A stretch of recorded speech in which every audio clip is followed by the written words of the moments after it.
नमस्कार साथियों, स्वागत है आप सभी का हमारे नए खास वीडियो सीरीज में।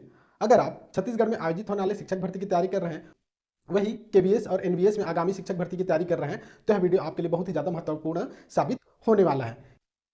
इस वीडियो में हम 1000 से अधिक बाल विकास एवं शिक्षण शास्त्र के महत्वपूर्ण बहुविकल्पीय प्रश्नों पर चर्चा करेंगे। यह सिर्फ एक वीडियो सीरीज नहीं है, बल्कि आपकी तैयारी को एक नई दिशा देने वाला पावर पैक सेशन है।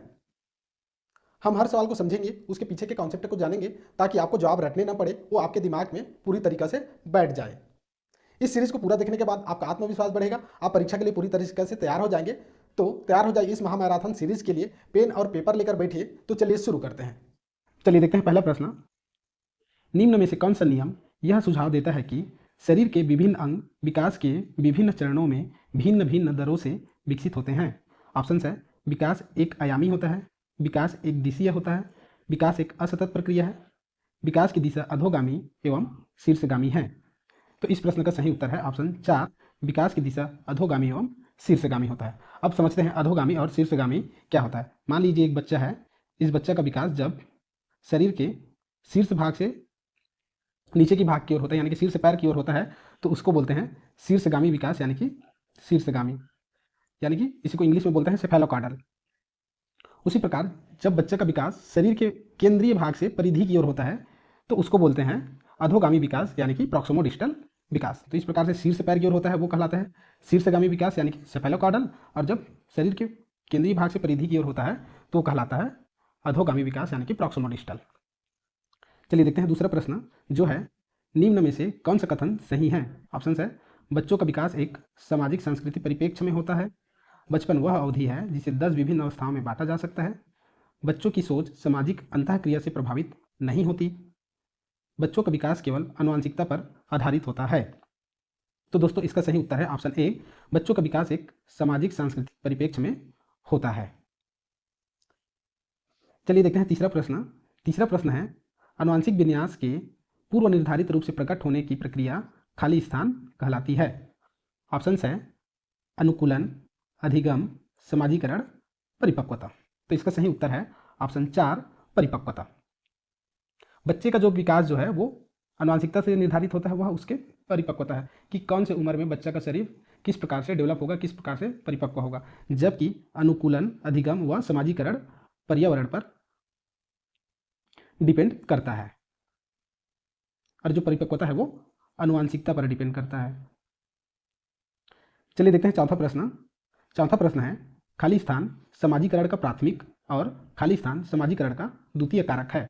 ऑप्शन है, एक, परिवार विद्यालय, दूसरा मीडिया परिवार, तीसरा विद्यालय मीडिया, चौथा मीडिया व पास पड़ोस।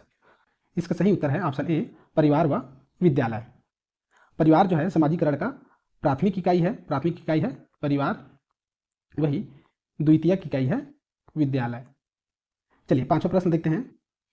पांचवा प्रश्न है, लॉरेंस कोहलबर्ग के अनुसार 7-8 वर्षीय बच्चों में नैतिक निर्णय लेने का आधार क्या है? ऑप्शन है, सामाजिक व्यवस्था बनाए रखना, सामाजिक अनुबंध बनाए रखना, दंड और आज्ञा पालन, सार्वभौमिक नैतिक सिद्धांत।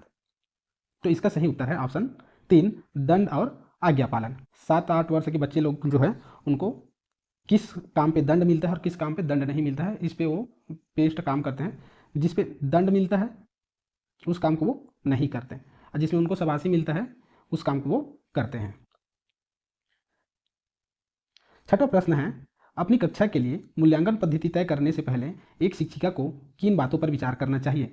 बिंदु इस प्रकार से हैं, मेरे अलावा इन परिणामों का उपयोग कौन करेगा?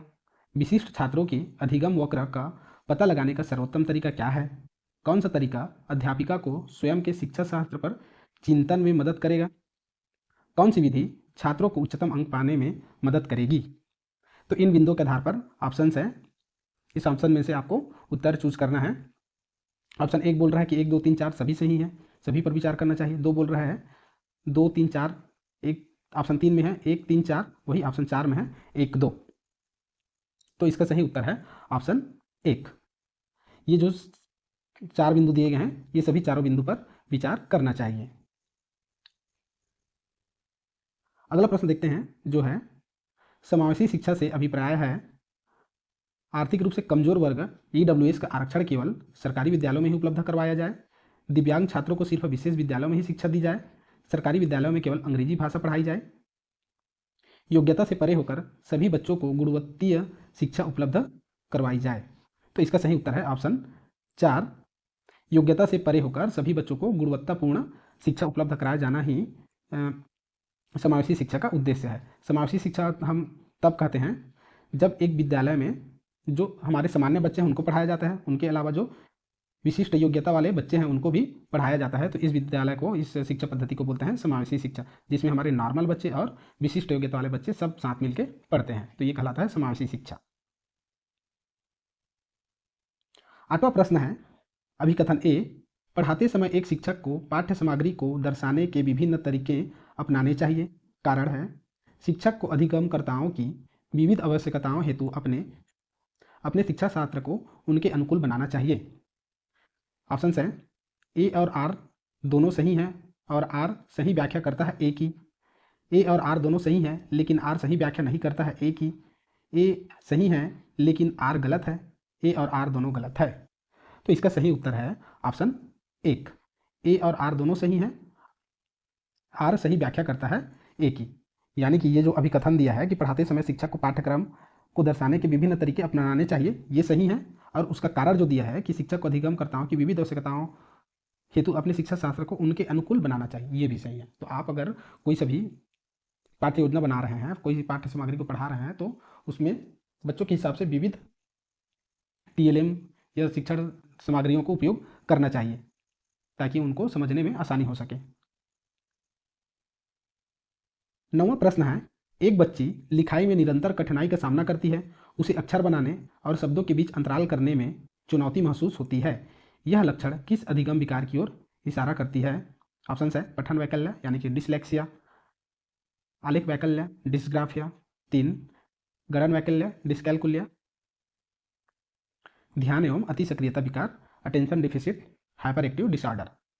तो यहाँ पर प्रश्न क्या बोल रहा है कि एक जो बच्ची है उसको निरंतर लिखाई में कठिनाई हो रही है और शब्दों के बीच अंतराल करने में भी उसको चुनौती महसूस हो रहा है। यानी कि ये पूरी तरीके से लेखन से संबंधित परेशानी है और लेखन से जो संबंधित परेशानी होता है उसको बोलते हैं डिस्ग्राफिया या लेखन वैकल्य। तो इसका सही उत्तर हो जाएगा ऑप्शन 2 लेखन वैकल्य। डिस्ग्राफिया वही जो है डिसलेक्सिया पठन वैकल्य है, वो पढ़ने से संबंधित परेशानी है, और गणन वैकल्य जो है वो गणितीय कार्यों से संबंधित परेशानी है। तो चलिए देखते हैं 10वां प्रश्न। विद्यार्थियों में व्यक्तिगत भिन्नताओं को पूरा करने के लिए एक शिक्षक को मानकीकृत पद्धतियों और आकलन के तरीकों का उपयोग करना चाहिए। शिक्षण शास्त्रीय उपागमों और मूल्यांकन के विविध साधनों का उपयोग करना चाहिए। रटन आधारित अधिगम को निर्धारित करने के लिए एक रूप शिक्षा शास्त्र का इस्तेमाल करना और योगात्मक आकलन पर बल देना चाहिए। पेपर पेंसिल आधारित परीक्षणों की संख्या में वृद्धि करना और पुनर्स्मरण पर बल देना चाहिए। ये होगा पुनर्स्मरण। तो इसका सही उत्तर है ऑप्शन 2 शिक्षण शास्त्रीय उपागमों और मूल्यांकन के विविध साधनों का उपयोग करना चाहिए। 11वां प्रश्न है निम्न में से कौन सा सृजनात्मकता का अनिवार्य लक्षण है? ऑप्शन है अपसारी चिंतन, आवेगशीलता, सोच में केंद्रीकरण, अभिसारी चिंतन। तो इसका सही उत्तर है ऑप्शन 1 अपसारी चिंतन। अपसारी चिंतन उसको बोलते हैं जब हमारे पास कोई समस्या आती है तो हम उसके एक एक कड़ी को देखते जाते हैं और उसको फैलाते जाते हैं। मान लीजिए ये आ गया समस्या। अब इस समस्या को समाधान करने के लिए हम अलग अलग युक्ति सोचेंगे, यानी कि अपने दिमाग से कार्यों को फैलाएंगे। तो इस प्रकार से ये कहलाएगा क्या? अपसारी चिंतन। उसी प्रकार जब हम अनेक बिंदुओं को एक में सम्मिलित करते हैं तो ये कहलाता है अभिसारी चिंतन। यानी कि जब हम अपने विचार को फैलाते हैं वो कहलाता है अपसारी चिंतन, और जब हम अपने विचार को सिकोड़ते हैं तो वो कहलाता है अभिसारी चिंतन। चलिए देखते हैं 12वां प्रश्न। समकालीन विचारधाराओं के अनुसार बाल विकास की प्रक्रिया सभी बच्चों के लिए एक समान है और सभी बच्चे एक निश्चित आयु तक आते आते विशिष्ट निर्धारित लक्ष्य अवश्य प्राप्त कर लेते हैं। बहुआमी है क्योंकि बच्चे विभिन्न प्रकार के संदर्भों में पलते बढ़ते हैं का पूर्व अनुमान बिल्कुल नहीं लगाया जा सकता। यद्यपि विकास सभी के लिए एक दिशात्मक होता है, सिर्फ माता पिता से प्राप्त आनुवंशिक गुणों द्वारा ही निर्धारित होती है।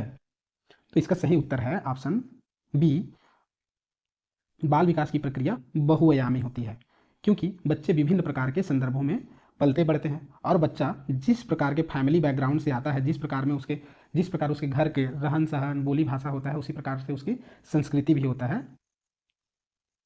और उसी उसका विचारधारा होता है। तो इसका सही उत्तर हो जाएगा ऑप्शन 2।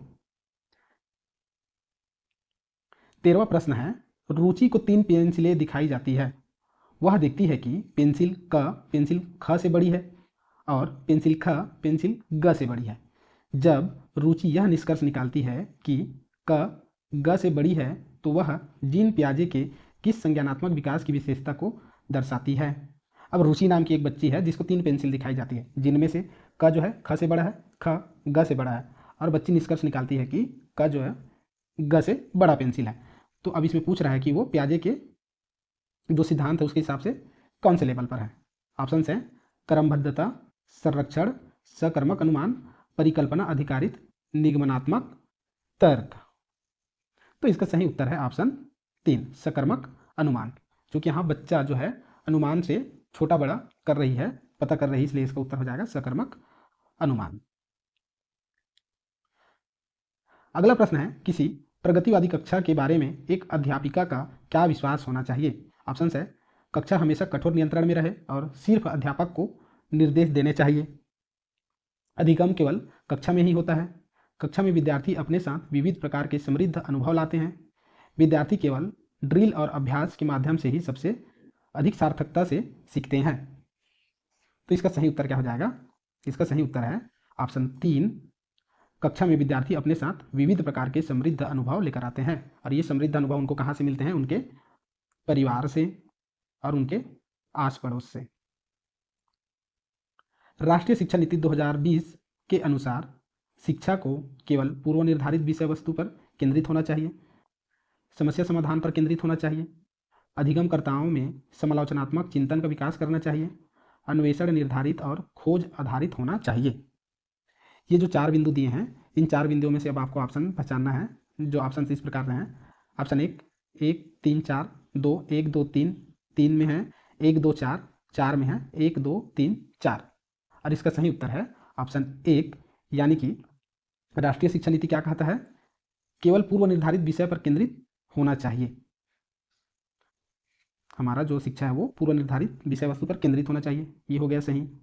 फिर क्या है, अधिगमकर्ता में समालोचनात्मक चिंतन का विकास होना चाहिए, ये भी सही हो गया। और ऑप्शन 4 भी सही है, यानी कि अन्वेषण निर्धारित और खोज आधारित होनी चाहिए शिक्षा को। तो 2020 के अनुसार शिक्षा कैसे नहीं होनी चाहिए, समस्या समाधान पर केंद्रित नहीं होना चाहिए। समस्या समाधान पर केंद्रित नहीं होना चाहिए बोलने का मतलब क्या है कि मान लो एक समस्या है, आपको इस बच्चे को इस समस्या को सिर्फ समाधान करने का तरीका नहीं बताना है, उसको खुद से अन्वेषण करने देना है कि इस समस्या को समाधान कैसे करना है। ये कहता है राष्ट्रीय शिक्षा नीति 2020। एक सृजनात्मक बालक में निम्न में से कौन से गुण मौजूद होंगे। बिंदु हैं अपसारी चिंतन, अभिसारी चिंतन, अमूर्त चिंतन की योग्यता, नवीन आमुख उत्पन्न करने की योग्यता। ऑप्शन हैं 1 में 1 2 3, 2 में 1 2 4, 3 में 1 3 4, 4 में है 2 3 4। इसका सही उत्तर है ऑप्शन 3, जिसमें से बिंदु है 1 3 और 4, यानी कि हमारा अपसारी चिंतन, अमूर्त चिंतन योग्यता और नवीन आमुख उत्पन्न करने की योग्यता होनी चाहिए सृजनात्मक बालक में। सृजनात्मक बालक में क्या नहीं होना चाहिए, तो है अभिसारी चिंतन, यानी कि सृजनात्मक बालक के पास क्षमता होती है अभिसारी चिंतन करने का, यानी कि अपनी सोच को फैलाव करने का। वही अमूर्त चिंतन होता है, अपने मानसिक तार्किक रूप से वो सोच सकता है। और नवीन आमुख उत्पादन करने की योग्यता, यानी कि कोई समस्या है तो उसको सॉल्व करने के नए तरीके वो ढूंढने की क्षमता उसमें होना चाहिए। चलिए 17वां प्रश्न देखते हैं, निम्नलिखित में से कौन सी तकनीक छात्रों में समस्या समाधान कौशलों के विकास हेतु प्रभावशाली नहीं है। यहाँ पर ध्यान दीजिए कि ये पूछ रहा है नहीं है। जब भी आप प्रश्न पढ़ते हैं तो ध्यान दीजिए कि ये प्रश्न जो है पूछ क्या रहा है, नहीं है पूछ रहा है या कि सही है या है करके पूछ रहा है। अगर आप यहाँ पर ध्यान नहीं दिए क्वेश्चन को पढ़ने में तो आपका उस क्वेश्चन का आंसर जो है वो हो सकता है गलत, और उसमें से आपका 1 नंबर तो जाएगा ही जाएगा, साथ ही वो 1/4 नंबर वो क्या कर देगा, आपका माइनस कर देगा। तो चलिए ऑप्शन देखते हैं, मुद्दों पर चर्चा को सुसाध्य करना और छात्रों को चर्चा में भाग लेने के लिए प्रोत्साहित करना, समस्या को हल करने के लिए छात्रों को विचार मंथन एवं विचार उत्पन्न करने के लिए प्रोत्साहित करना, समस्या का समाधान खोजने के लिए छात्रों को विविध प्रकार की शिक्षण सामग्री प्रदान करना। ऑप्शन 4 है हर समस्या के लिए एक ही जैसी पूर्व निर्धारित चरण दर चरण प्रक्रिया के इस्तेमाल पर बल देना। तो अगर आप शिक्षक हैं तो आपको इस प्रक्रिया को फॉलो नहीं करना है स्कूल में कि हर समस्या को सॉल्व करने के लिए एक ही विधि का और एक ही चरण दर चरण प्रक्रिया का उपयोग किया जाए। तो इस विधि को उपयोग नहीं करना है आपको। तो यहाँ पर और प्रश्न में पूछा गया है कि क्या प्रभावशाली नहीं है, तो इसका सही उत्तर हो जाएगा ऑप्शन 4। अगला प्रश्न है अधिगम अधिक सार्थक और प्रभावशाली होता है अगर वह मुख्यतः खाली स्थान हो। ऑप्शन है शिक्षक केंद्रित, पाठ्यपुस्तक केंद्रित, सहपाठियों द्वारा निर्देशित, स्वनिर्देशित। तो इसका सही उत्तर है ऑप्शन 4 स्वनिर्देशित। स्वनिर्देशित यानी कि जब हम अपने से प्रेरित होकर, अपने से निर्देशित होकर, स्वयं से निर्देशित होकर पढ़ाई करते हैं तो वो प्रभावशाली होता है। प्रश्न 19 है पियाजे द्वारा अधिगम को सुगम बनाने के लिए निम्नलिखित में से कौन से कारक महत्वपूर्ण माने जाते हैं। कारक इस प्रकार से हैं शिक्षक की गतिशीलता, विविध सामग्रियों का प्रावधान, मध्य स्तरीय नवीन अनुभव प्रदान करना, सकारात्मक और नकारात्मक पुनर्बलन सुनिश्चित करना। ऑप्शन है 1 में 2 4, 2 में 1 2 3, 3 में 2 3 4, 4 में 1 2 3 4। तो इसका सही उत्तर है ऑप्शन 2 जो बोल रहा है कि बिंदु 1 2 और 3 सही हैं, यानी कि शिक्षक की गतिशीलता, विविध सामग्रियों का प्रावधान और मध्य स्तरीय नवीन अनुभव प्रदान करना एक अधिगम को सुगम बनाने के लिए महत्वपूर्ण है। 1 2 3 ये। 20वां प्रश्न है निम्नलिखित में से कौन सा सही सुमेलित युग्म है। सजा और आज्ञाकारिता अभिविन्यास कानून तय नहीं है अपितु समाज की भलाई के लिए बदला जा सकता है। अच्छा लड़का अच्छी लड़की अभिविन्यास दूसरों के साथ भला बनकर अनुमोदन अर्जित करना।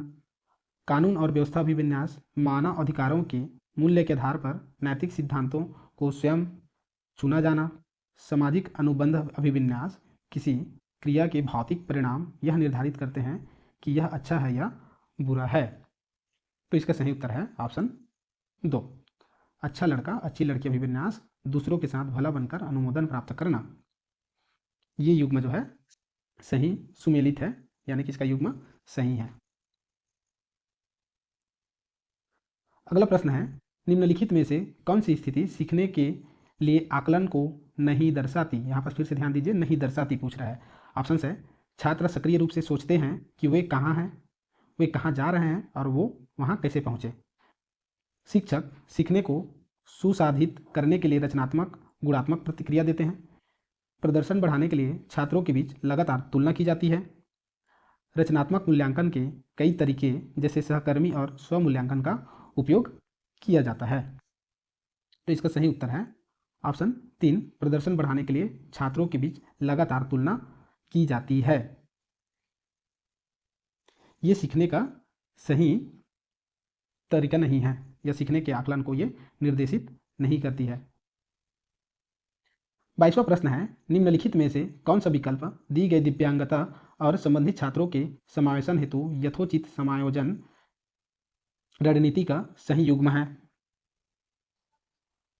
गुणज वैकल्य कैलकुलेटर का प्रावधान, पठन वैकल्य लंबे लंबे लिखित कार्य सौंपना, श्रवण दोष ऑडियो टेप देना, दृश्य हानि चित्रों वाली पुस्तकें उपलब्ध कराना। इसका सही उत्तर है ऑप्शन 1 गुणज वैकल्य कैलकुलेटर उपलब्ध कराना। यानी कि ये बोल रहा है कि कोई बच्चा दिव्यांग है तो उसको समायोजन को सुनियोजित करने के लिए हमको क्या करना चाहिए। तो जो बच्चा गणितीय कौशल करने में अक्षम है उसको हमें कैलकुलेटर दे देना चाहिए। जबकि यहाँ पर दूसरे जो ऑप्शन है वो गलत क्यों है उसको देख लेते हैं। पठन वैकल्य जिस बच्चे को पढ़ने में कठिनाई हो रहा है उसको आप लंबे लंबे लिखित कार्य सौंपेंगे तो वो नहीं कर पाएगा, तो ये गलत हो गया। वही जिस बच्चे को श्रवण दोष है, सुनने में परेशानी है, उसको आप ऑडियो टेप देंगे उसके लिए भी वो कोई फायदे का चीज़ नहीं होगा, तो ये भी ऑप्शन हो गया गलत। वही दृश्य हानि यानी कि विजुअल इंपेयरमेंट जो बच्चा है, देखने में जिसको परेशानी होता है, उसको आप चित्रों वाली पुस्तक देंगे उसका भी वो कोई फायदा नहीं उठा सकता। इस प्रकार से ये जो तीनों ऑप्शन दिए हैं 2, 3 और 4 ये हो गए गलत। और आप जो उस बच्चे को गणितीय गणना करने में परेशानी है, डिस्कैलकुलिया से परेशान बच्चा को आप कैलकुलेटर देंगे तो इसके लिए वो फायदेमंद साबित होगा। तो इसका उत्तर हो गया ऑप्शन 1। चलिए अगला प्रश्न देखते हैं। अभिकथन ए, एक शिक्षक द्वारा पढ़ाए जाने वाले विषय वस्तु को छात्रों के दैनिक जीवन के अनुभव से जोड़ना चाहिए। बच्चे, कारण है बच्चे स्कूल में जीवन के बहुत से महत्वपूर्ण अनुभव लेकर आते हैं जिस पर शिक्षिका को ध्यान देना चाहिए। ऑप्शन इस प्रकार से हैं। ए और आर दोनों सही हैं और आर सही व्याख्या करता है ए की। ए और आर दोनों सही है लेकिन आर सही व्याख्या नहीं करता ए की। ए सही है लेकिन आर गलत है। ए और आर दोनों गलत है। इसका सही उत्तर है ऑप्शन एक।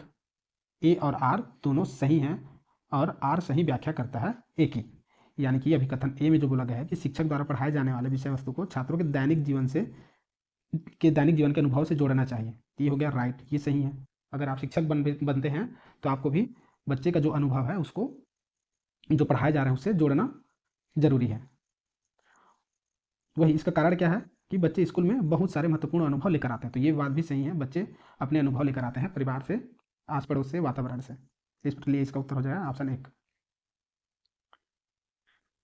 अगला प्रश्न है, अधिगम को प्रभावित करने वाला निम्नलिखित में से कौन सा कारक पर्यावरणीय कारक है? ऑप्शन है रवैया, प्रेरणा, व्यक्तिगत लक्षण, विद्यालय। तो दोस्तों यहाँ पर पूछा गया है कि पर्यावरणीय कारक है, तो पर्यावरणीय कारक जो है वो है ऑप्शन 4 विद्यालय, जबकि रवैया, प्रेरणा और व्यक्तिगत लक्षण व्यक्ति के आंतरिक कारण है। तो इसका सही उत्तर हो जाएगा ऑप्शन 4 विद्यालय। अगला प्रश्न है, अभिकथन ए, बच्चों के शारीरिक विकास में देरी के लिए पूरी तरह से उनकी आनुवांशिक बनावट को जिम्मेदार ठहराया जा सकता है। कारण है बच्चों के शारीरिक विकास के लिए वंशानुगत कारक ही उत्तरदायी होते हैं। विकल्प इस प्रकार से हैं, ए और आर दोनों सही हैं, आर सही व्याख्या करता है ए की। ए और आर दोनों सही हैं लेकिन आर सही व्याख्या नहीं करता ए की। ए सही है लेकिन आर गलत है। ए और आर दोनों गलत है। इसका सही उत्तर है ऑप्शन 4, ए और आर दोनों गलत है। तो बच्चे के शारीरिक बनावट में देरी अगर हो रहा है तो वो पूरी तरीके से उसके आनुवांशिकता पर डिपेंड है, ये हम नहीं कह सकते, क्योंकि बच्चे के शारीरिक मानसिक विकास में आनुवांशिक और पर्यावरण दोनों का हाथ होता है। तो बच्चे के विकास में किसका हाथ होता है? पर्यावरण प्लस आनुवांशिकता दोनों के साझा योगदान होता है। विकास होना है नहीं होना है इस पर, तो ये आनुवांशिकता को मानना गलत हो गया। वही यहाँ पर आनुवांशिकता ही कारक है बोल रहा है, ये भी गलत हो जाएगा, इसलिए ऑप्शन 4 इसका सही उत्तर है। 26वां प्रश्न है, पूर्व संक्रियात्मक अवस्था में कौन सी संज्ञानात्मक क्षमता आती है? ऑप्शन है अमूर्त सोच की, लक्ष्य निर्देशित व्यवहार की क्षमता, दूसरे का नजरिया लेने की क्षमता, परिकल्पनात्मक निगमनात्मक सोच की क्षमता। तो इसका सही उत्तर है ऑप्शन 2। ऑप्शन 2 इसका सही उत्तर है, जो है लक्ष्य निर्देशित व्यवहार की क्षमता। अगला प्रश्न है, लॉरेंस कोलबर्ग के नैतिक विकास के सिद्धांत के किस चरण में बच्चे दूसरों के इरादे की उपेक्षा करता है और इसके बजाय अधिकार और नकारात्मक परिणामों के डर पर ध्यान केंद्रित करते हैं? ऑप्शन है सजा और आज्ञाकारिता अभिविन्यास, अच्छा लड़का अच्छी लड़की अभिविन्यास, कानून और व्यवस्था अभिविन्यास, सामाजिक अनुबंध अभिविन्यास। इसका सही उत्तर है ऑप्शन 1, सजा और आज्ञाकारिता अभिविन्यास। अगला प्रश्न है, किस तरह के प्रश्न पूछकर बच्चों में समालोचनात्मक सोच को बढ़ावा दिया जा सकता है? प्रश्न बोल रहा है कि समालोचनात्मक सोच को बढ़ाने के लिए हमें कैसे प्रश्न पूछना चाहिए। तो प्रश्न इस प्रकार से हैं, वन अधिकार अधिनियम किस वर्ष पारित किया गया था? त्रिभुज के तीनों कोणों का योग क्या होता है? पृथ्वी के वायुमंडल की विभिन्न परतों के नाम लिखिए। बीजों के अंकुरण के लिए हवा की आवश्यकता होती है। सिद्ध करने के लिए एक प्रयोग की रूपरेखा तैयार कीजिए। अब ये प्रश्न पूछ रहा है कि हमें बच्चे में समालोचनात्मक सोच को बढ़ावा देना है, और यहाँ पर जो ऑप्शन दिए गए हैं, वन अधिकार नियम किस वर्ष पारित किया गया था, ये सोच को बढ़ावा नहीं देगा। पृथ्वी के वायुमंडल की विभिन्न परतों के नाम लिखिए, ये भी सोच को बढ़ावा नहीं देगा। वही त्रिभुज के तीनों कोणों का योग क्या है, ये प्रश्न भी उसके सोच को बढ़ावा नहीं देगा। तो उसके सोच को जो बढ़ावा देगा वो है ऑप्शन 4, तो इसलिए ऑप्शन 4 सही हो जाएगा। ऑप्शन 4 बोल रहा है कि बीजों के अंकुरण के लिए हवा की आवश्यकता होती है, ये हम बता रहे हैं कि हवा की आवश्यकता होती है, लेकिन बच्चे को अब बोल रहे हैं कि उसके सिद्ध करने के लिए प्रयोग की रूपरेखा तैयार करो। अब ये बच्चा खुद से सोचेगा और उसका प्रयोग का रूपरेखा तैयार करेगा। तो यहाँ वो उसका सोच का विकास होगा, इसलिए इसका ऑप्शन सही उत्तर हो गया ऑप्शन 4। दिव्यांग छात्रों की शिक्षा के संदर्भ में निम्नलिखित में से किस प्रावधान को राष्ट्रीय शिक्षा नीति 2020 द्वारा बढ़ावा नहीं दिया गया है? ऑप्शन है उपयुक्त इमारती ढांचा, प्रत्येक विद्यार्थी के लिए एक शिक्षक और निजी शिक्षक, अनिवार्य विशेष शिक्षा, उपयुक्त तकनीकी सुविधाएं। ऑप्शन इस प्रकार से हैं और इसका सही उत्तर है ऑप्शन 3, अनिवार्य विशेष शिक्षा, इसको बढ़ावा नहीं दिया गया है। अगला प्रश्न है, समकालीन सिद्धांतकारों के अनुसार सीखना प्राथमिक रूप से एक खाली स्थान गतिविधि है। ऑप्शन है यांत्रिक, व्यवहारवादी, निष्क्रिय, सामाजिक, और इसका सही उत्तर है ऑप्शन 4, सामाजिक। सीखना एक सामाजिक गतिविधि है। 31वां प्रश्न है, अर्थपूर्ण अधिगम को सुसाध्य करने के लिए एक शिक्षिका को क्या करना चाहिए? छात्रों के बीच सहयोग को हतोत्साहित करना चाहिए, छात्रों के बीच प्रतिस्पर्धा को प्रोत्साहित करना चाहिए, विषय वस्तु को रटने पर बढ़ावा देना चाहिए, संप्रत्यों की समझ को महत्व देना चाहिए। तो इसका सही उत्तर है ऑप्शन 4, संप्रत्यों की समझ को महत्व देना चाहिए। न तो आपको बच्चे जो एक दूसरे की सहायता कर रहे हैं उसको हतोत्साहित करना है, यानी कि उसको मना करना है, न ही आप बच्चों के बीच में प्रतिस्पर्धा को बढ़ाना है आपको, और उनको तो रटने का बिल्कुल भी बढ़ावा नहीं देना है, बिल्कुल भी बढ़ावा नहीं देना है। तो इसका सही उत्तर हो जाएगा संप्रत्यों की समझ को महत्व देना है, यानी कि उनमें समझ विकसित हो, इस पर हमें कार्य करना चाहिए, फोकस करना चाहिए। 32वां प्रश्न है, बच्चों के विकास का क्रम अमूर्त से मूर्त की तरफ होता है, सामान्य से विशिष्ट की ओर होता है, पैरों से सर की ओर होता है, हाथ पैर से केंद्र की ओर होता है। इसका सही उत्तर है ऑप्शन 2, सामान्य से विशिष्ट की ओर। हमेशा बच्चों का विकास सामान्य से विशिष्ट की ओर होता है, यानी कि बच्चे जब सामान्य कार्य को करना सीखते हैं फिर अंत में वो विशिष्ट योग्यताओं को सीखते हैं। किस अवस्था में बच्चे वस्तु स्थायित्व की समझ तो बना लेते हैं, परंतु यह नहीं समझ पाते कि क्रियाएं परिवर्तनीय हैं और उनके निर्णय चीज़ों की मौजूदा दिखावट पर निर्भर करते हैं? ऑप्शन हैं संवेदी चालक, पूर्व संक्रियात्मक, मूर्त संक्रियात्मक, अमूर्त संक्रियात्मक। इसका सही उत्तर है ऑप्शन 2, पूर्व संक्रियात्मक। अगला प्रश्न है, एक प्रगतिशील कक्षा में अधिगम एक सरल प्रक्रिया है, एक सामाजिक प्रक्रिया है, केवल औपचारिक अनुदेश द्वारा ही हो सकता है, परीक्षाओं पर प्रतिबंधात्मक है? इसका सही उत्तर है ऑप्शन 2, एक सामाजिक प्रक्रिया है। अधिगम एक सामाजिक प्रक्रिया है। अभी हम पिछले प्रश्न में भी देखे हैं कि अधिगम एक सामाजिक प्रक्रिया होता है। अगला प्रश्न है, राष्ट्रीय शिक्षा नीति 2020 के अनुसार मूल्यांकन का उद्देश्य क्या है? रटने की क्षमता का परीक्षण, गलत। पुनरुत्पादन व याद करने की क्षमता को नापना, ये भी गलत। बच्चों को सीखने की प्रक्रिया में मदद करना, ये सही है। पूरे देश में बच्चों की तुलना करने के मापदंड बताना, ये गलत है। तो इसका सही उत्तर हो जाएगा ऑप्शन 3, बच्चों को सीखने की प्रक्रिया में मदद करना, यही है मूल्यांकन का उद्देश्य। चलिए अगला प्रश्न देखते हैं। प्रतिभावान विद्यार्थी जानकारी को जल्दी और सही तरीके से अवशोषित करते हैं, अपने आयु स्तर से नीचे के प्रश्नों को हल करने में असमर्थ होते हैं, सरल और आसान कार्यों को चुनने की प्रवृत्ति रखते हैं, में मूल बातों की सहज समझ का अभाव होता है। सही उत्तर है ऑप्शन 1, जानकारी को जल्दी और सही तरीके से अवशोषित करते हैं, यानी कि समझते हैं, पकड़ते हैं। 37वां प्रश्न है, विद्यार्थियों को नए संप्रत्यय पढ़ाते समय शिक्षक को निम्नलिखित में से किससे बचना चाहिए? ऑप्शन है, उन्हें दिए गए उदाहरणों में से सामान्य गुण खोजने के लिए कहें, उस संप्रत्यय से संबंधित गैर उदाहरण प्रस्तुत करें, पहले जटिल अवधारणाओं को प्रस्तुत करें और फिर सरल की ओर बढ़ें। तो ये क्रिया को फॉलो नहीं करना चाहिए।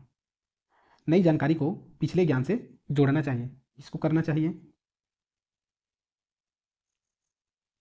तो इसका सही उत्तर हो जाएगा ऑप्शन 3, किससे बचना चाहिए पूछ रहा है, तो इसी से बचना चाहिए जिसको हमें नहीं करना है। तो हमें पहले जटिल अवधारणाओं को प्रस्तुत करके सरल की ओर नहीं बढ़ना है, जबकि हमारे शिक्षा का प्रक्रिया क्या होना चाहिए, सरल अवधारणाओं से जटिल अवधारणाओं की ओर बढ़ना। निम्नलिखित में से कौन सा कथन आंतरिक प्रेरणा का उदाहरण है? मुझे पढ़ाई करनी चाहिए क्योंकि यह संप्रत्यय की समझ बनाने के लिए जरूरी है, मुझे शिक्षक द्वारा दंड से बचने के लिए अध्ययन करना चाहिए, मुझे प्रतियोगिता में प्रथम स्थान प्राप्त करने के लिए अध्ययन करना चाहिए, मुझे अपने साथियों में प्रशंसा और प्रभुत्व प्राप्त करने के लिए अध्ययन करना चाहिए। तो यहाँ पर 4 ऑप्शन दिए हैं और इनमें से पूछ रहा है कि आंतरिक प्रेरणा का उदाहरण क्या है। तो इसका सही उत्तर हो जाएगा ऑप्शन 1, मुझे पढ़ाई करनी चाहिए। क्यों?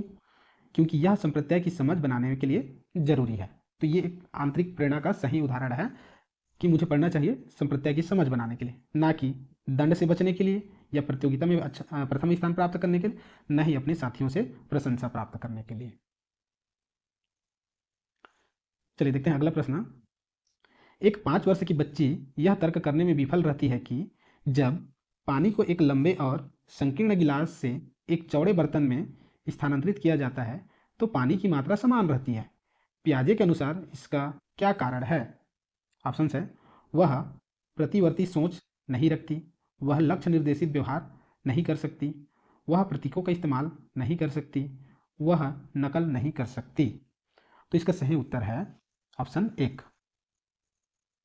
ऑप्शन 1 इसका सही उत्तर है, वह प्रतिवर्ती सोच नहीं रखती, यानी कि अभी वो अपने सोच को रिवर्स नहीं कर सकती है। 40वां प्रश्न है, कोहलबर्ग के किस चरण में व्यक्ति तर्क करते हैं कि सही कार्यवाही विवेक के स्वचुने हुए नैतिक सिद्धांतों द्वारा परिभाषित की जाती है? ऑप्शंस है, अच्छी लड़की, अच्छा लड़का अभिविन्यास, सामाजिक अनुबंध अभिविन्यास, सामाजिक व्यवस्था बनाने का अभिविन्यास, सार्वभौमिक नैतिक सिद्धांत अभिविन्यास। तो इसका सही उत्तर है ऑप्शन 4, सार्वभौमिक नैतिक सिद्धांत अभिविन्यास। 41वां प्रश्न है, निम्नलिखित में से कौन सा कथन कक्षा में सवाल पूछने के संदर्भ में सही नहीं है?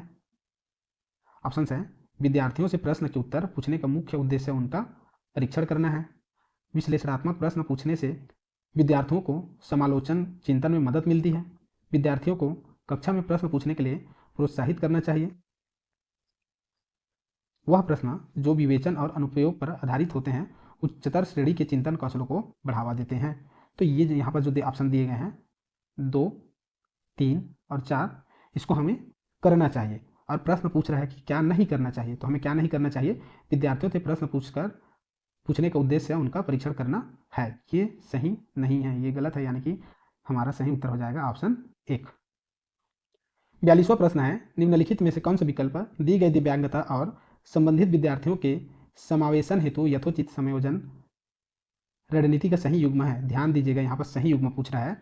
चलिए देखते हैं ऑप्शंस है, ध्यान न्यूनता, अति क्रियाशीलता विकार, लंबी अवधि की फिल्म दिखाएं, ये हो गया गलत।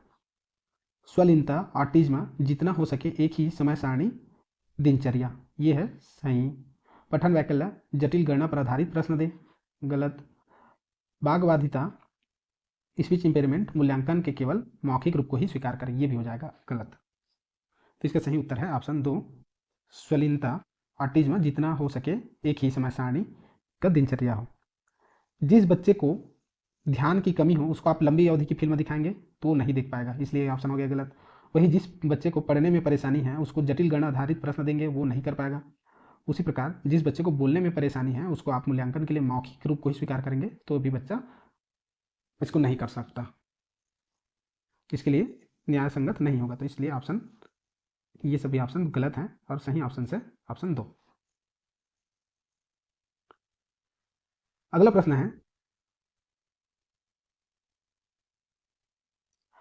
है, प्रभावी अधिगम के लिए शिक्षार्थी की खाली स्थान भागीदारी की आवश्यकता होती है। ऑप्शन है, सक्रिय, विनम्र, आंशिक, निष्क्रिय। इस प्रश्न का उत्तर आपको खुद पता चल गया होगा कि इसका उत्तर जो होगा वो है ऑप्शन 1, सक्रिय। प्रभावी अधिगम के लिए शिक्षार्थी की सक्रिय भागीदारी होनी चाहिए, तो इसका सही उत्तर हो जाएगा ऑप्शन 1। अगला प्रश्न है, राष्ट्रीय शिक्षा नीति 2020 का केंद्र बिंदु क्या है? कठोर पाठ्यक्रम, शिक्षा शास्त्र और मूल्यांकन? नहीं। बहु विषयकता और समग्र शिक्षा, परीक्षा की ओर और उसके लिए सीखना? गलत। आकलन के लिए योगात्मक तरीकों को अपनाना? गलत। तो इसका सही उत्तर है बहु विषयकता और समग्र शिक्षा, ऑप्शन 2 इसका सही उत्तर है। राष्ट्रीय शिक्षा नीति 2020 का केंद्र बिंदु है बहु विषयकता और समग्र शिक्षा। अगला प्रश्न है, विकासात्मक परिवर्तन सभी संस्कृतियों के बच्चों में सार्वभौमिक गति से होते हैं। मध्य बाल्यकाल तक बहुत तेज गति से होते हैं, फिर रुक जाते हैं, हमेशा एक रैखिक तरीके से होते हैं और एक आयामी होते हैं, वंशानुगत कारकों और पर्यावरणीय प्रभावों की परस्पर क्रिया है। तो इसका सही उत्तर है ऑप्शन 4। विकासात्मक परिवर्तन जो है, बच्चों के विकास में जो परिवर्तन होते हैं वो वंशानुगत कारकों और पर्यावरणीय कारकों के प्रभाव पर डिपेंड करते हैं, ना कि उन कौन से संस्कृति से आते हैं या विकास के कौन से स्टेज पे हैं इस पे नहीं। विकास की गति एक रैखिक होती है। चलिए देखते हैं अगला प्रश्न। निम्नलिखित में से कौन सा युग्म सही मिलान है? शैशवावस्था में बच्चा तर्क को लागू करता है और अनुमान लगाने में सक्षम होता है, ये तो गलत है। पूर्व संक्रियात्मक अवस्था में बच्चा निगमनात्मक व तार्किक सोच प्रारंभ हो जाती है, ये भी गलत है। पूर्व संक्रियात्मक अवस्था में बच्चे तो निगमनात्मक तार्किक सोच नहीं रखते हैं। मूर्त संक्रियात्मक अवस्था में बच्चा वर्गीकरण व संरक्षण कर पाता है, ये इसका सही उत्तर है। ऑप्शन डी देख लेते हैं। अमूर्त संक्रियात्मक अवस्था में बच्चा अनुकरण की शुरुआत कल्पनात्मक खेल खेलना शुरू करता है, ये भी हो जाएगा गलत। तो इसका सही उत्तर है ऑप्शन 3। अगला प्रश्न है, निम्नलिखित में से क्या एक प्रगतिशील कक्षा की विशेषता है? शिक्षिका की पूरी तरह से कक्षिका को नियंत्रित करना, ये गलत है। बच्चों की भागीदारी न्यूनतम है, ये भी गलत है। गतिविधियां कार्य करते समय बच्चों का मूल्यांकन किया जाता है, ये सही हो जाएगा। वही समय सारणी में बैठने की व्यवस्था तय है, ये गलत है। क्यों ये तीनों ऑप्शन गलत क्यों हैं? क्योंकि जब टीचर डोमिनेंट होगा तो बच्चे लोग डर में रहेंगे, वही बच्चे की न्यूनतम भागीदारी होगा तो इनमें उनको सीखने का मौका पर्याप्त नहीं मिलेगा। वही बच्चों को आप एकदम टाइम टू टाइम बैठाएंगे और पढ़ाएंगे या दूसरे क्रियाकलाप करेंगे, इसमें भी उनको स्वयं से कुछ करने का मौका नहीं मिलेगा, इसलिए ये भी ऑप्शन हो गया गलत। तो अधिकतम हमें क्या करना चाहिए? बच्चों को गतिविधियों में इन्वॉल्व रखना चाहिए और हमें गतिविधि करते समय बच्चों को देखना चाहिए, उनका मूल्यांकन करना चाहिए कि कौन बच्चा सही कर रहा है, कौन गलत कर रहा है, और उनको सकारात्मक सुझाव दें ताकि वो अपनी गलतियों को सुधार सकें। अगला प्रश्न है, राष्ट्रीय शिक्षा नीति 2020 प्रस्तावित करती है कि मूल्यांकन शैक्षणिक वर्ष में एक बार ली जाने वाली औपचारिक परीक्षाओं के माध्यम से किया जाना चाहिए। एक निश्चित अवधि में बच्चों की प्रगति का पता लगाने के लिए महत्वपूर्ण है। सभी शैक्षिक गतिविधियों का केंद्र होना चाहिए। योग्यता के क्रम में बच्चों को रैंक देने के लिए महत्वपूर्ण है, ये ऑप्शन हो गया गलत। वही पहला ऑप्शन भी है गलत और तीसरा ऑप्शन भी है गलत। तो सही उत्तर है ऑप्शन 2, निश्चित अवधि में बच्चों की प्रगति का पता लगाने के लिए महत्वपूर्ण है।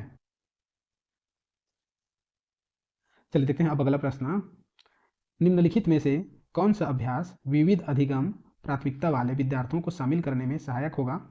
ऑप्शन है, कार्य की प्रासंगिकता, मूल्य और प्रामाणिकता को कम करना, आसपास के खतरों और विकर्षों को कम करना, उपकरण और सहायक तकनीकों तक पहुंच कम करना, विद्यार्थियों की व्यक्तिगत पसंद और स्वायत्तता को प्रतिबंधित करना। तो इसका सही उत्तर हो जाएगा ऑप्शन 2, आसपास के खतरों और विकर्षणों को कम करना। 50वां प्रश्न है, विद्यार्थियों के अधिगम को सुसाध्य करने के लिए एक शिक्षिका को निम्नलिखित में से किस पर ध्यान देना चाहिए? सुसाध्य करने का मतलब है बढ़ावा देने के लिए, बढ़ाने के लिए। परीक्षाओं के प्रति भय पैदा करना चाहिए? नहीं, ये काम तो बिल्कुल नहीं करना चाहिए। रट कर याद करने पर बल देना चाहिए? ये भी नहीं करना है। निष्क्रिय सुनने को बढ़ावा देना है? ये भी नहीं करना है। बच्चों के पूर्व ज्ञान से संबंध जोड़ना चाहिए? बिल्कुल यही करना है। बच्चा को जो पूर्व ज्ञान है उससे हमें जो हम वर्तमान कक्षा में पढ़ा रहे हैं उसको जोड़ना चाहिए, तभी बच्चे लोग अच्छे से सीखेंगे। तो सही उत्तर हो गया ऑप्शन 4, बच्चों के पूर्व ज्ञान से संबंध जोड़ना चाहिए। 51वां प्रश्न है, खाली स्थान के इस्तेमाल से विद्यार्थियों की उपलब्धि में खाली स्थान होने की संभावना है? ऑप्शन है, प्रासंगिक पाठ्यक्रम कमी, शिक्षार्थी केंद्रित शिक्षा तंत्र कमी, सामाजिक सहयोग वृद्धि, सामाजिक बहिष्कार सुधार। सही उत्तर है ऑप्शन 3, सामाजिक सहयोग वृद्धि। जब बच्चे को सामाजिक सहयोग मिलेगा तो विद्यार्थियों में उनकी उपलब्धि में वृद्धि होने की संभावना रहेगी। तो ऑप्शन 3 सही उत्तर है। 52वां प्रश्न है, निम्नलिखित में से कौन सा कथन सही नहीं है? विकास क्रमबद्ध व व्यवस्थित होता है, विकास केवल आनुवंशिकता से प्रभावित होता है। तो ये सही नहीं है, ये है गलत।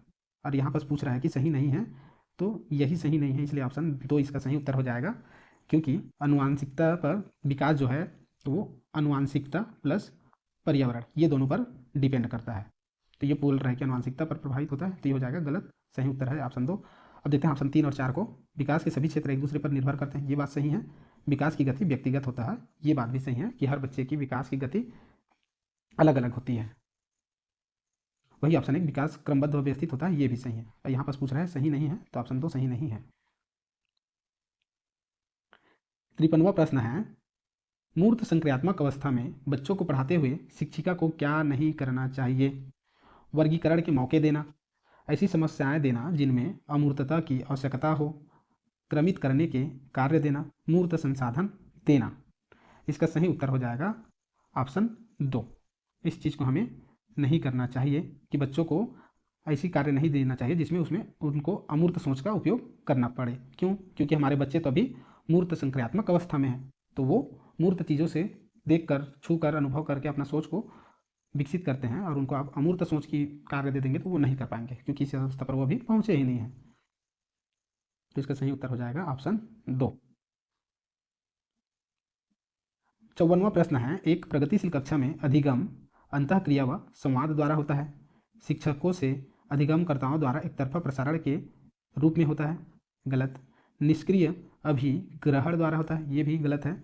केवल अधिगमकर्ताओं की जिम्मेदारी है, वह शिक्षकों की कोई भूमिका नहीं, ये भी ऑप्शन है गलत। तो इसका सही उत्तर हो जाएगा ऑप्शन 1 अंतःक्रिया व संवाद द्वारा होता है, यही है प्रगतिशील कक्षा। और यहाँ अधिगम होता है अंतःक्रिया व संवाद द्वारा, यानी कि बच्चे खुद क्रिया करते हैं और शिक्षक उनको बीच और दूसरे छात्रों के बीच में संवाद स्थापित करता है, ताकि वो जो सीख रहे हैं उनको बोलने का मौका मिले, व्यक्त करने का मौका मिले। तो ऑप्शन 1 सही उत्तर है।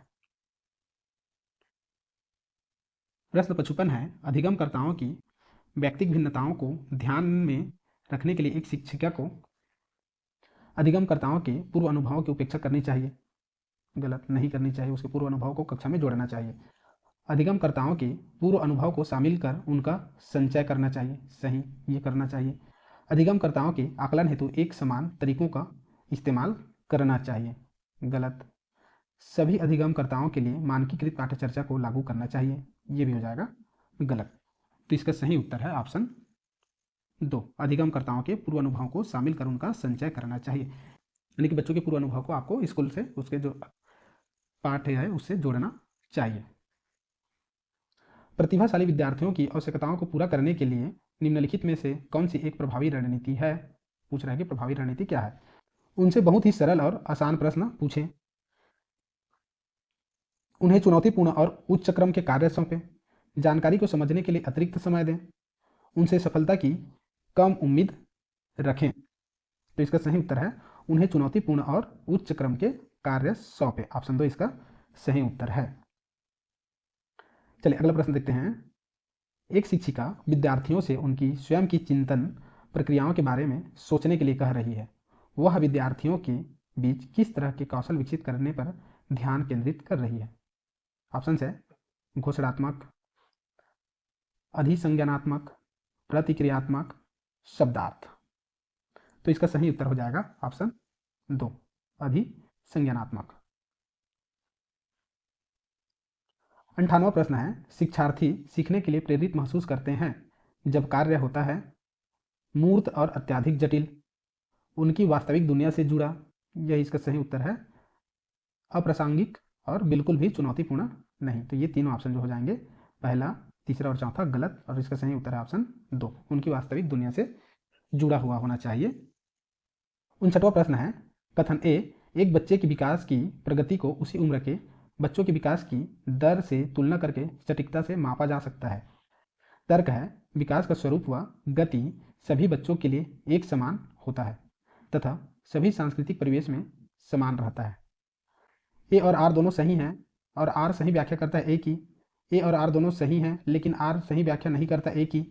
ए सही है लेकिन आर गलत है, ए और आर दोनों गलत है। तो इसका सही उत्तर है ऑप्शन 4 ए और आर दोनों गलत है, यानी कि यहाँ पर जो अभी कथन दिया गया है और तर्क दिया गया है ये दोनों के दोनों गलत हैं। तो ऑप्शन 4 इसका सही उत्तर है। बच्चे की विकास की प्रगति को उसी उम्र के बच्चों के विकास की दर से तुलना करके सटीकता से मापा जा सकता है, नहीं, सटीकता से मापा नहीं जा सकता, क्योंकि हम अनुमान लगा रहे हैं। सटीकता से मापने के लिए हमें विभिन्न गतिविधियों या मापन यंत्रों का उपयोग करना पड़ेगा। वही सभी बच्चे की गति एक समान बिल्कुल नहीं होती है। वही अलग अलग सांस्कृतिक परिवेश में बच्चों का विकास भी अलग अलग होता है। अगला प्रश्न है, मूर्त संक्रियात्मक अवस्था में बच्चों के लिए एक शिक्षिका को अमूर्त संरचनाओं से सरोकार करने के लिए खूब अभ्यास करवाना चाहिए। वस्तुओं और विचारों को जटिल से वर्गीकृत करने के मौके मुहैया कराने चाहिए। ऐसी समस्याएं देनी चाहिए जो उच्च स्तरीय अमूर्त सोच पर आधारित हो। ऐसी समस्याएं देनी चाहिए जो तर्कपूर्ण वैज्ञानिक समझ की आवश्यकता हो। तो इसका सही उत्तर है ऑप्शन 2, वस्तुओं और विचारों की जटिल से वर्गीकृत करने के मौके मुहैया कराने चाहिए। 61वां प्रश्न है, प्रगतिशील शिक्षा में सीखने का स्वरूप सामाजिक होता है। पाठ्य पुस्तकें सीखने का एकमात्र स्रोत है। गलत। बैठने की व्यवस्था पूरी तरह से तय होती है, ये भी गलत है। पाठ्य चर्चा मानकीकृत होती है, ये भी ऑप्शन गलत है। तो इसका सही उत्तर है ऑप्शन 1, सीखने का स्वरूप सामाजिक होता है। हम पहले भी प्रश्नों में देख चुके हैं कि सीखने का स्वरूप जो होता है वो सामाजिक होता है। तो इसका सही उत्तर है ऑप्शन 1। राष्ट्रीय शिक्षा नीति 2020 के अनुसार मूल्यांकन का उद्देश्य किसकी जानकारी देता है? विद्यार्थी को कक्षा में व कक्षा के बाहर कैसे सहायता दी जा सकती है? विद्यार्थी का उसके सहपाठियों से तुलना में प्रदर्शन। गलत। विद्यार्थियों के सीखने में कमियों व अभाव ताकि उसकी असफलता की पुष्ट पहचान की जा सके, ये भी गलत है। विद्यार्थियों की रटने की क्षमता की जानकारी, ये भी इसका गलत ऑप्शन है। तो इसका सही उत्तर क्या हो जाएगा? ऑप्शन 1, विद्यार्थियों को कक्षा में व कक्षा के बाहर कैसे सहायता दी जा सकती है, इसका पता लगाना है मूल्यांकन का उद्देश्य, ताकि हम उनके कमजोरियों परेशानियों को पता करके उसको दूर कर सकें, चाहे वो स्कूल के कक्षा के अंदर हो या कक्षा के बाहर हो। चलिए देखते हैं 63वां प्रश्न, निम्नलिखित में से प्रतिभावान विद्यार्थियों की विशेषता कौन सी है? ऑप्शन है धीमी समझ, जिज्ञासा की कमी, सोच में सटीकता की आवश्यकता, आसान कार्यों को चुनने की प्रवृत्ति। तो इसका सही उत्तर है ऑप्शन 3, सोच में सटीकता की आवश्यकता। 64वां प्रश्न है, एक निर्दिष्ट लक्ष्य तक पहुंचने के लिए विद्यार्थियों को उनकी संज्ञानात्मक क्षमताओं पर चिंतन करने के लिए प्रोत्साहित करके एक शिक्षक निम्नलिखित में से किसके विकास को सुगम बना रहा है? ऑप्शन है घोषणात्मक ज्ञान, प्रतिक्रियात्मक ज्ञान, अधिसंज्ञा, रट कर याद करना। तो इसका सही उत्तर हो जाएगा ऑप्शन 3, अधिसंज्ञा। प्रश्न 65 है, निम्नलिखित में से कौन सा आंतरिक प्रेरणा का उदाहरण है? माता पिता द्वारा दंड से बचने के लिए अध्ययन, ये तो नहीं है। एक गतिविधि में रुचि के कारण अध्ययन, शिक्षक की प्रशंसा प्राप्त करने के लिए अध्ययन, ये भी नहीं है। प्रतियोगिता जीतने के लिए अध्ययन, ये भी नहीं है। तो इसका सही उत्तर है ऑप्शन 2, एक गतिविधि में रुचि के कारण। आप सभी को पता होगा कि बच्चा को जिस कार्य को करने में रुचि होता है उसी काम को वो करते हैं, यानी कि उनको अंदर से प्रेरणा मिलती है जिस कार्य को करने में रुचि होता है उस कार्य को करने के लिए। तो यहाँ पर पूछ भी रहा है कि आंतरिक प्रेरणा का उदाहरण है, तो इसका सही उत्तर हो जाएगा ऑप्शन 2। प्रश्न 66 है, अभिकथन ए, रूमी 18 महीने में 2 शब्दों का उच्चारण कर सकती थी, जबकि पूजा ने 24 महीने में ऐसा किया था, इसलिए पूजा का विकास पक्के तौर पर निलंबित है। कारण है विकासात्मक प्रतिमान बच्चों के लिए निर्धारित लक्ष्यों की उपलब्धि के लिए सटीक आयु की सही भविष्यवाणी करते हैं। ऑप्शन इस प्रकार से हैं, ऑप्शन ए और आर दोनों सही हैं और आर सही व्याख्या करता है ए की। ए और आर दोनों सही हैं, लेकिन आर सही व्याख्या नहीं करता है ए की। ए सही है लेकिन आर गलत है, ए और आर दोनों गलत है। इसका सही उत्तर है ऑप्शन 4, ए और आर दोनों गलत है, यानी कि यहाँ पर जो अभिकथन ए और आर दिया है ये दोनों गलत है। हर बच्चे की विकास का गति जो है अलग अलग होता है, इस कारण से ये ऑप्शन हो जाएगा गलत। उसी प्रकार बच्चे की जो उपलब्धि होती है या उनका जो विकास का क्रम होता है वो विकास के क्रम का सही भविष्यवाणी नहीं करते हैं। 67वां प्रश्न है, पियाजे के सिद्धांत में वह प्रक्रिया जिसमें एक बच्चा नए अनुभव का बोध करने के लिए अपने स्कीमा को रूपांतरित और संशोधित करता है क्या कहलाती है? ऑप्शन है अनुकूलन, समायोजन, संरक्षण, केंद्रीकरण। तो इसका सही उत्तर है ऑप्शन 2, समायोजन। 68वां प्रश्न है, उस तर्क की पहचान करें जो लॉरेंस कोलबर्ग के नैतिक विकास के सिद्धांत में सामाजिक अनुबंध अभिविन्यास के चरण को रेखांकित करता है। ऑप्शन है आदर्श पारस्परिकता की समझ, सामाजिक व्यवस्था सुनिश्चित करने के लिए नियम महत्वपूर्ण है, मानव उद्देश्यों को आगे बढ़ाने के लिए कानून और नियम लचीले उपकरण हैं, विवेक के स्वचुने हुए नैतिक सिद्धांतों द्वारा सही कार्यवाही को परिभाषित किया गया है। इसका सही उत्तर है ऑप्शन 3, मानव उद्देश्यों को आगे बढ़ाने के लिए कानून और नियम लचीले उपकरण हैं। एक शिक्षिका अपनी कक्षा में व्यक्तिगत भिन्नताओं का अर्थ पूर्ण ढंग से किस प्रकार ध्यान में रख सकती है? ऑप्शन है यह स्वीकार करके कि विभिन्नताओं का अर्थ अभाव नहीं है,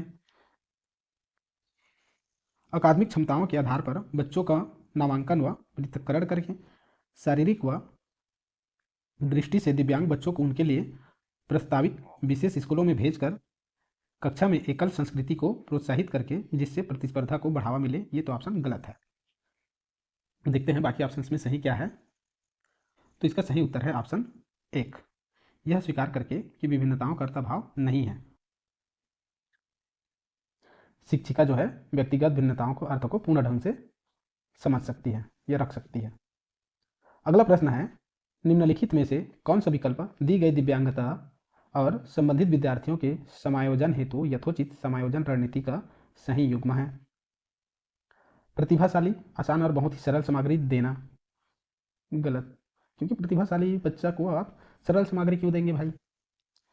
स्वलीनता यानी कि ऑटिज्म से पीड़ित बच्चे को कक्षा की व्यवस्था को बार बार बदलते रहना, नहीं, बिल्कुल ये भी नहीं कर सकते।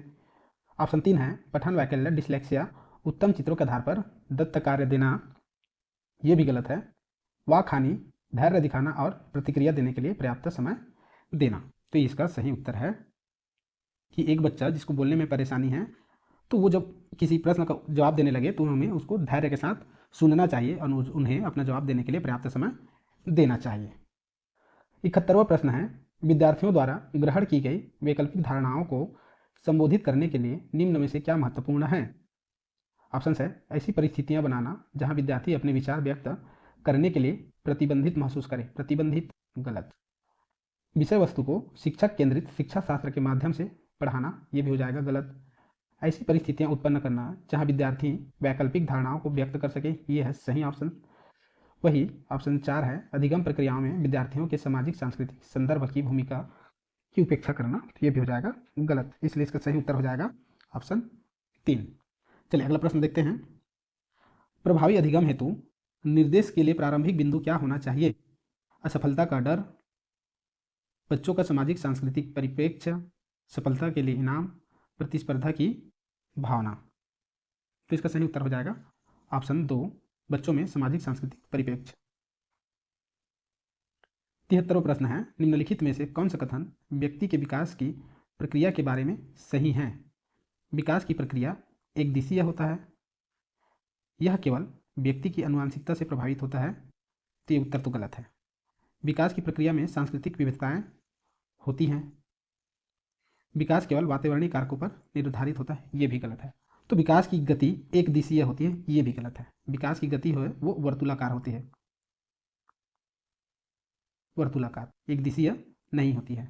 विकास की गति बहुदिशीय होती है। तो इसका सही उत्तर हो जाएगा ऑप्शन 3, विकास की प्रक्रिया में सांस्कृतिक विविधताएं होती हैं।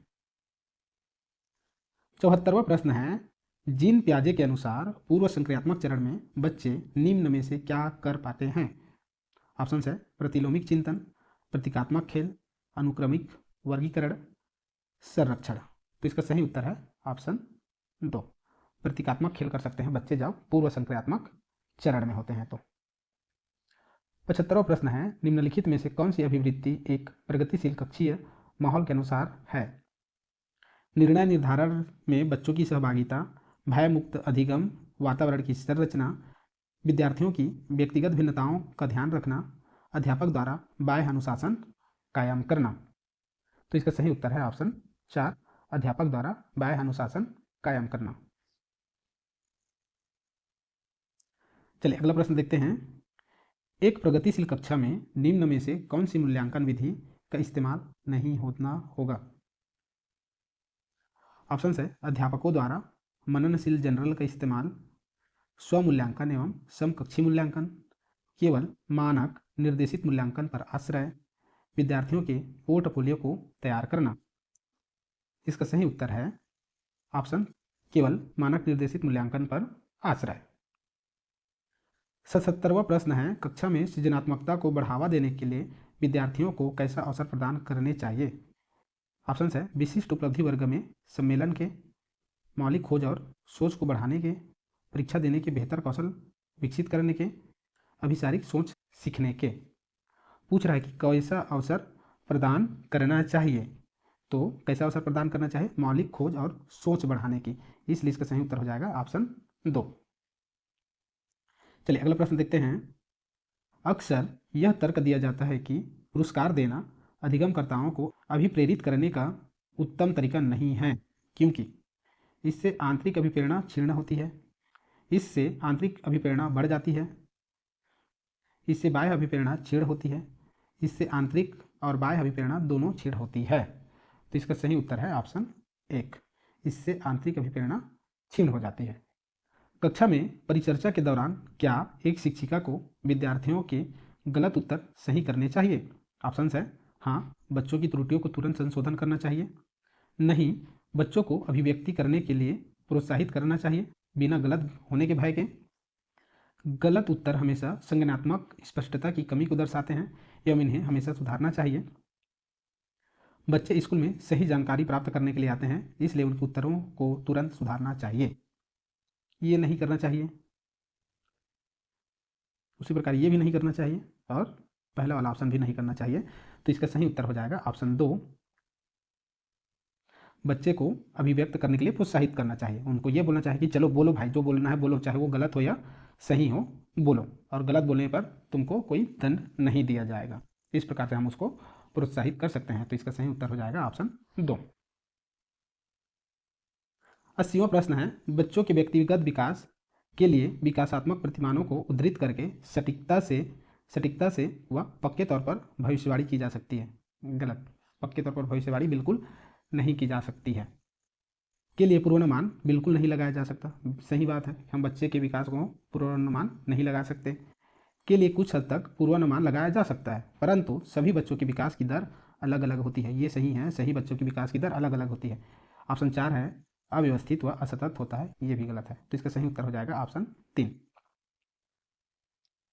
चलिए 21वां प्रश्न देखते हैं। जिन प्याजे के संज्ञानात्मक विकास के किस स्तर पर बच्चे लंबाई व भार जैसे गुणात्मक आधारों पर वस्तुओं को व्यवस्थित कर पाते हैं, अमूर्त संरचनाओं की संक्रियात्मकता में कठिनाई महसूस करते हैं। ऑप्शन है संवेदी चालक, पूर्व संक्रियात्मक, मूर्त संक्रियात्मक, अमूर्त संक्रियात्मक। सही उत्तर है ऑप्शन 3, मूर्त संक्रियात्मक। 22वां प्रश्न है, एक बाल केंद्रित शिक्षा में शिक्षक की कोई भूमिका नहीं होती, शिक्षक की सक्रिय भूमिका होती है तथा विद्यार्थी निष्क्रिय होते हैं। विद्यार्थियों की सक्रिय तथा शिक्षिका निष्क्रिय होती है, शिक्षिका और विद्यार्थी दोनों सक्रिय भूमिका में होते हैं। ये इसका सही उत्तर है ऑप्शन 4। 83वां प्रश्न है, निम्नलिखित में से कौन सा प्रश्न कक्षा में समालोचनात्मक सोच को बढ़ावा देने का सही उदाहरण है। ऑप्शन हैं 325 और 486 को जमा करो, ये तो गलत है।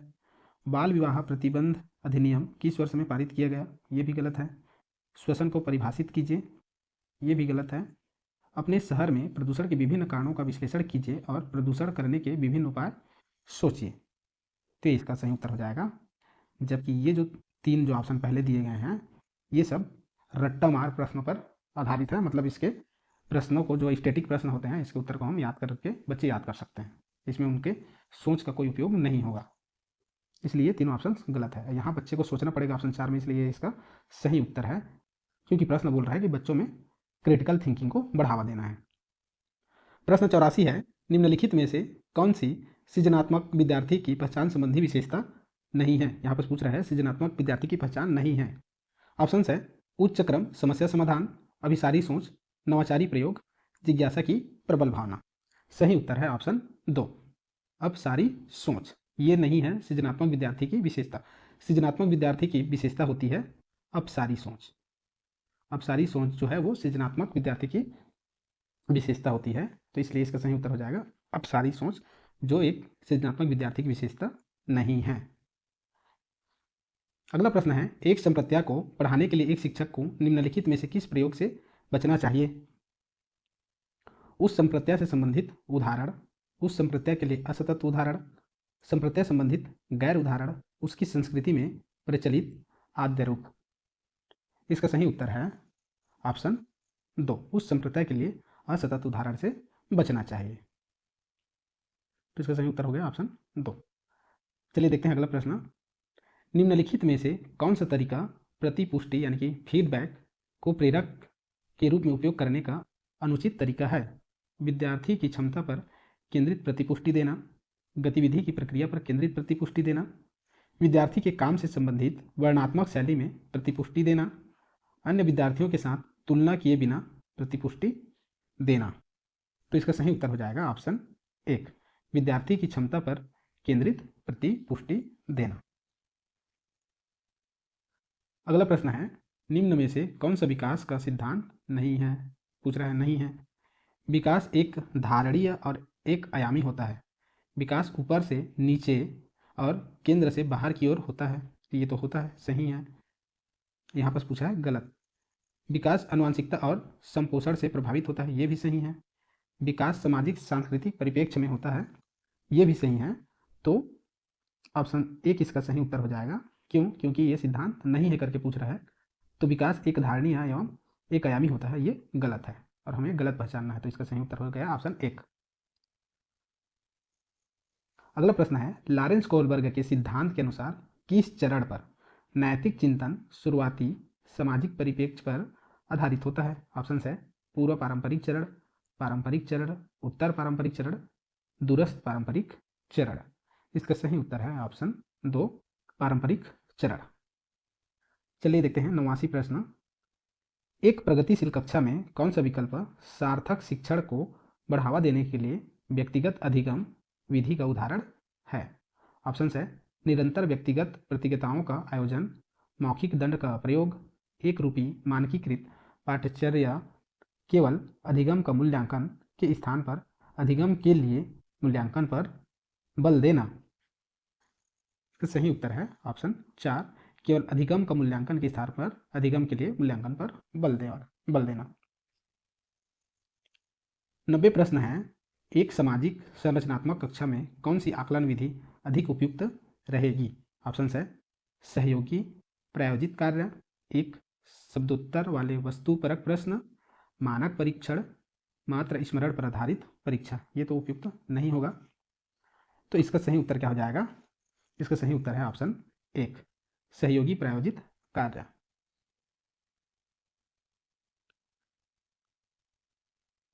इक्यानवेवां प्रश्न है, निम्न में से कौन सी शिक्षा प्रणाली कक्षा में सृजनात्मकता में सहायक होगी? बिंदु इस प्रकार से हैं, कल्पनाशील उत्तरों को स्वीकारना, ये ऑप्शन सही हो जाएगा। विचार मंथन पर बल देना, ये ऑप्शन भी सही हो जाएगा। अभिसारी चिंतन पर बल देना, ये गलत होगा। असहमति के प्रति सहनशीलता, ये भी सही। तो इस प्रकार से हमारा ऑप्शन 1, 2 और 4 सही हैं। तो देखते हैं यहाँ पर कहाँ पर है 1 और 4। ऑप्शन 4 में 1 और 4, 1, 2, 4। तो इसका सही उत्तर हो जाएगा ऑप्शन 4। जबकि अभी हम देखते आ रहे हैं कि सृजनात्मक बालक का जो गुण होता है वो होता है अपसारी चिंतन। अगला प्रश्न है, उस उदाहरण को चुनिए जो आंतरिक प्रेरणा को दर्शाता है। रोशनी परीक्षा में अच्छे अंक के लिए परिश्रम कर रही है क्योंकि उसके माता पिता ने उसे 90% से ऊपर अंक लाने पर घड़ी दिलाने का वादा किया। चूंकि यहाँ पर माता पिता ने वादा किया है इसलिए ऑप्शन हो जाएगा गलत। रूमी अपना गृह कार्य पूरा कर रहा है क्योंकि उसके माता पिता फिर उसे टीवी देखने देंगे। यहाँ पर फिर माता पिता आ गए हैं इसलिए भी ऑप्शन हो जाएगा गलत। रामा बहुत सी पुस्तकें पढ़ रही है क्योंकि रीडिंग स्टार बोर्ड पर अपना नाम ऊपर लाकर वह अध्यापिका की प्रशंसा पाना चाहती है। यहाँ पर उसका उद्देश्य अध्यापिका की प्रशंसा पाना है इसलिए भी ये क्या हो जाएगा गलत। अपनी परियोजना कार्य के लिए रवि विभिन्न स्रोत तलाश कर रहा है क्योंकि नई जानकारी लेने में रुचि रखता है। तो इसका सही उत्तर हो जाएगा ऑप्शन 4, क्योंकि वो आंतरिक प्रेरणा यहाँ पर पूछ रहा है तो ये उसको नई जानकारी प्राप्त करने में रुचि रखता है। तो ये उसका रुचि ही उसका आंतरिक प्रेरणा है, इसके लिए इसका सही उत्तर हो जाएगा ऑप्शन 4। अगला प्रश्न है, छात्रों को विभिन्न प्रकार की सामग्री का प्रावधान करवाना और उन्हें अपने अधिगम को स्वनिर्देशित करने की स्वतंत्रता देना खाली स्थान को बढ़ावा देने की एक विधि है। ऑप्शन है यंत्रवत अधिगम, गलत। प्रतिस्पर्धात्मक अधिगम, गलत। अन्वेषित अधिगम, सही। निर्देशात्मक अधिगम, गलत। तो इसका सही उत्तर हो जाएगा ऑप्शन 3, अन्वेषित अधिगम। अगला प्रश्न है, विकास खाली स्थान है। ऑप्शन है एक आयामी, गलत। एक दिशीय, गलत। में बदलाव किया जा सकता है, आनुवंशिकता द्वारा पूर्ण रूप से निर्धारित, तो ये भी हो जाएगा गलत, क्योंकि विकास जो है आनुवंशिकता व पर्यावरण पर डिपेंड करता है। तो इसका सही उत्तर हो जाएगा ऑप्शन 3, विकास में बदलाव किया जा सकता है।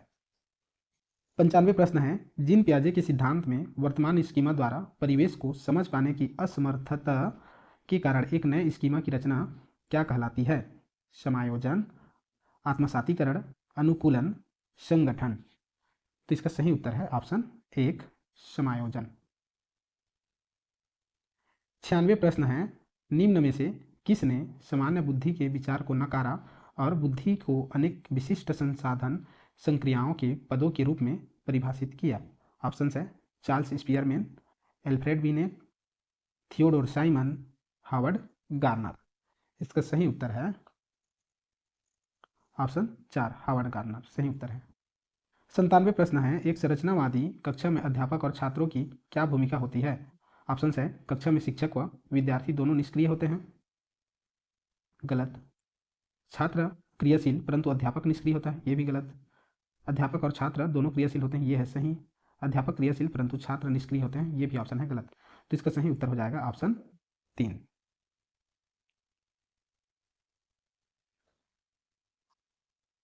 98 प्रश्न है, एक समावेशी कक्षा में विशेष बच्चों को किस प्रकार सहायता मिल सकती है? बिंदु इस प्रकार से हैं, व्यक्ति लक्ष्यों का निर्धारण, प्रतिस्पर्धात्मक संस्कृति, सहयोगात्मक अधिगम, मानकीकृत निर्देश। बिंदु 1 और बिंदु 3 इसका सही है, तो इसमें से सही उत्तर हो जाएगा ऑप्शन 3, समावेशी शिक्षा या कक्षा में विशेष बच्चों को व्यक्तिगत लक्ष्यों का निर्धारण किया जाता है उनके लिए, और उनके लिए सहयोगात्मक अधिगम की व्यवस्था की जाता है। तो ये हो जाएगा सही उत्तर ऑप्शन 3। प्रश्न 99 है, ये जानकारियां किस स्मृति में संगठित होती हैं? बिंदु हैं बाइक की सवारी करने की प्रक्रिया, धुले कपड़े को तह करने की प्रक्रिया, 7 वर्ष की उम्र में एक पेड़ पर चढ़ने का अनुभव। ऑप्शन है अल्प अवधि स्मृति, संवेदिक, दीर्घ अवधि स्मृति, कार्यकारी स्मृति। इसका सही उत्तर है ऑप्शन 2, दीर्घ अवधि स्मृति। ये ऑप्शन आगे पीछे हो गया है, 2 3 की जगह पे आ गया है, तो इसका सही उत्तर हो जाएगा दीर्घ अवधि स्मृति।